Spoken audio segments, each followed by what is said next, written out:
The natural history and museum of botanical garden കഴിഞ്ഞു. അതൊരു അടിപൊളി എക്സ്പീരിയൻസ് ആയിരുന്നു. ഇനി അടുത്തത് പോകുന്നത് വൈൽഡ് ലൈഫ് സെന്ററിലേക്കാണ്. എൻ്റെ പൊന്നു മക്കളെ, ഈ ചൂടത്ത് ഇതുപോലൊരു മരുഭൂമിയിൽ ഇതുപോലെ അമേസിംഗ് ആയിട്ട് ഒട്ടും ചൂട് തട്ടാത്ത ഒരു വൈൽഡ് ലൈഫ് സെന്റർ ഉണ്ടെങ്കിൽ കുട്ടികളെയും കൊണ്ട് മസ്റ്റ് ആയിട്ട് പോകണം. കാരണം അവർക്ക് ഹൈലി എൻജോയബിൾ ആയിട്ടുള്ള ഒരു പ്ലേസ് ആട്ടോ ഇത്. ഇനി നിങ്ങൾ കാണാൻ പോകുന്ന ഒരു പാമ്പിനെ ഒന്ന് ശ്രദ്ധിച്ചു നോക്കി. നല്ല ഡ്രാഗണെ പോലെ കൊമ്പുകളൊക്കെ ഇല്ല പാമ്പ്, നല്ല വിഷം കൂടിയതാണെന്ന് അതിന് കണ്ടു കഴിഞ്ഞാൽ തന്നെ മനസ്സിലാവും. പാമ്പ് എന്ന് കേട്ടാൽ തന്നെ പേടിക്കുന്ന എൻ്റെ മോള് ഈ പാമ്പിനെയൊക്കെ പിടിക്കാൻ വേണ്ടി ചില്ലുകൂട്ടിലേക്ക് അക്രമാസക്തിയായി പോയിക്കൊണ്ടിരിക്കുകയാണ് കേട്ടോ.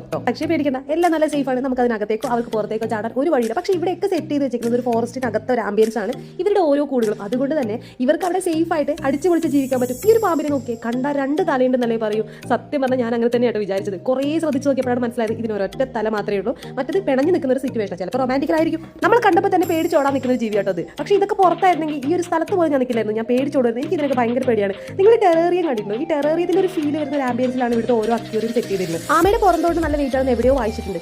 ഈ പുറന്തോട്ട് വായിച്ചുകൊണ്ട് എവറസ്റ്റ് കീഴടക്കുന്ന ഈ ആമയാണ് ഇന്ന് എൻ്റെ കടയിലെ ഹീറോ. അക്വേറിയം കണ്ടതുകൊണ്ട് ഞാൻ ഉറപ്പിച്ചതാണ് വീട്ടിൽ എനിക്കൊരു അടിപൊളി അക്വേറിയം സെറ്റ് ചെയ്യണം.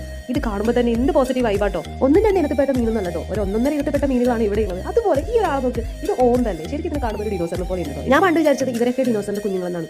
അങ്ങനെ എത്ര മണ്ടത്തരങ്ങൾ. കുറേ ടൈപ്പ് പക്ഷികളെ ഓപ്പൺ ആക്കിയിട്ട് വിട്ടിട്ട് അതിന്റെ കൂട്ടിനകത്തേക്ക് നമ്മൾ കയറി കഴിഞ്ഞാൽ എക്സ്പീരിയൻസ് ഉണ്ടായിരിക്കും. യെസ് ഗൈസ്, അതാണ് നമ്മൾ ഇവിടെ അനുഭവിക്കുന്നത്. കുറേ പക്ഷികളൊക്കെ അങ്ങോട്ട് ഇങ്ങോട്ട് ഓടിക്കളിക്കാണ്.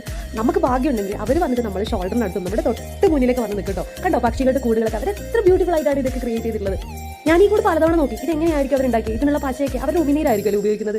എവിടെ പോയി കഴിഞ്ഞാലും എൻ്റെ 2-3 പട്ടിഷോ കാണിച്ചില്ലെങ്കിൽ എനിക്കൊരു സമാധാനം ഉണ്ടാവില്ല. അതാണ് ഞാൻ ഇവിടെയും കാണിച്ചിട്ടുള്ളത്. എൻ്റെ കുറേ വീഡിയോസ് ഒക്കെ ഞാൻ ഇതിനോടകം അപ്ലോഡ് ചെയ്ത് കഴിഞ്ഞിരിക്കുന്നു. കണ്ട പൂച്ച വിഭാഗത്തിൽപ്പെടുന്ന ഈ ഐറ്റംസ് എന്താണെന്ന് പോലും എനിക്കറിയില്ല. എന്നിരുന്നാലും കാണാൻ നല്ല രസമുണ്ടോ, നല്ല കളിയൊക്കെ. ഇത് നമ്മൾ നാളെ പൂച്ച. ഇനി നമ്മൾ പോകുന്നത് നൈറ്റ് ആനിമൽസിൻ്റെ അടുത്തേക്കാണ്. എന്നെ എന്നും വിറപ്പിച്ച് പേടിപ്പിച്ച് നടക്കുന്ന ഒരു കൂർക്കനുണ്ട്. രാത്രിയാകുമ്പോൾ ഇതിന് വൃത്തികെട്ട ശബ്ദം കേട്ട് കഴിഞ്ഞാൽ തന്നെ അമ്മ പ്രേതം വരുന്നെന്ന് പറഞ്ഞിട്ട് എൻ്റെ പൊന്നു മക്കളെ ഞാൻ ഉറങ്ങാത്ത രാത്രികളുണ്ടായിരുന്നു കേട്ടോ. ഇപ്പോഴും എനിക്ക് കുറുക്കൻ്റെ ഓരിയിൽ കേൾക്കുമ്പോൾ ഭയങ്കര പേടിയാണ് രാത്രി. എന്തോ നമ്മുടെ അടുത്തേക്ക് എന്തോ അറ്റാക്ക് ചെയ്യാൻ വരുന്ന പോലെ എനിക്ക് ഫീൽ ചെയ്യുന്നത്. ഇപ്പോൾ രാത്രിയുള്ള ആനിമൽസിൻ്റെ ഈ ഒരു കൂട്ടിലേക്ക് നമ്മൾ ഫ്ലാഷ് ലൈറ്റ് ഒക്കെ അടിക്കുന്ന സമയത്ത് അവർക്ക് ഭയങ്കര ബുദ്ധിമുട്ടാണ് ഫീൽ ചെയ്യുന്നത് എനിക്ക് മനസ്സിലായി. അവിടെ ദയവ് നമ്മൾ ഫ്ലാഷ് ലൈറ്റ് ഓൺ ചെയ്തുകൊണ്ട് അവിടേക്ക് പോകരുത്. സമയം ഏകദേശം 4:30 ഉച്ചക്കത്തെ ഭക്ഷണം ഇതുവരെ കഴിക്കാത്തതുകൊണ്ട് പുറത്തേക്ക് ഇറങ്ങുമ്പോഴേക്കും ഒരു നിധി കണ്ടെത്തിയ ഫീൽ ആട്ടോ.